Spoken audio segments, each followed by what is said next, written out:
We've got 9 very good players unavailable. We've had a congested club season, which has provided selection challenges because of some of the mismatches in games. But at the end of the day, I'm very happy with the squad. We've got a nice balance in there of experienced players. I think we've got 25% of the squad is uncapped players, so it opens up the opportunities for some young talent to come through. And we've had 2 great mini camps, a good week of training, and we're looking forward to now getting on the field and doing the business. To the names that stand out? Well, yeah, Jack's been someone we've had on the radar for a long time, since 2018. I think we selected him for the South African tour, and unfortunately he was injured. So I've been watching his progress. He's a good jumping number 6, carries well, contests hard, and he's got a good work attitude about him. So he's a really old-fashioned number 6.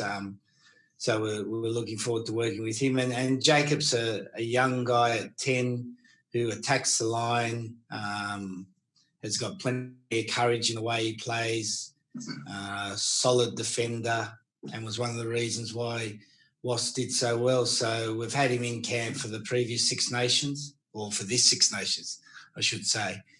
And we're impressed by what he did, so we're looking forward to working with him again. Are Elliot Daly or George Ford available for Saturday? No, they won't be available for a couple of weeks. Okay, thanks. Julian, Eddie, go next. Hello, Eddie. Can I just ask you, what was your reaction when you heard the reason why the Barbarians game had been called off?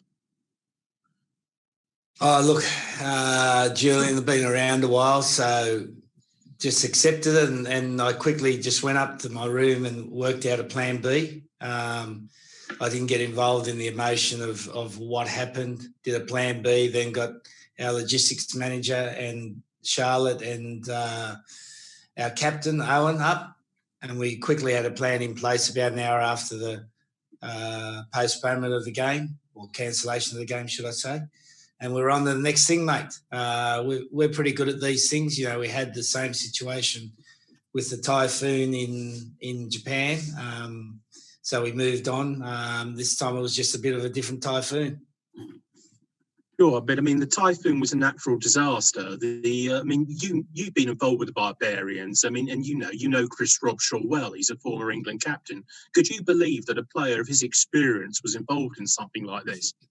Look, I haven't given that much thought because it's not something I controlled, and I've got enough to worry about here, I can assure you. Yeah, just talk quickly about the Simmonds brothers. We've got the European Player of the Year, the man of the match in the Champions final, but still can't force their way in. What do they need to do? Yeah, well, I'm not here to talk about players that aren't selected. I've spoken to both of those boys. They have an understanding of the situation. You know, selection, ultimately it's a judgment situation. There'll be people out there who think that certain players should be in. There'll be people out there who think certain players shouldn't be in.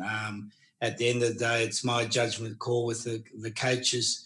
We do due diligence. We've done, I think, you know, I've done about 8,000 miles over the last 3 months, going to watch players live, watching what they do in the warm-up, watching every bit of play, and we've come to the decision this is the best 36 players. There are a number of good players out there that'll be massively disappointed, and they're 2 of them.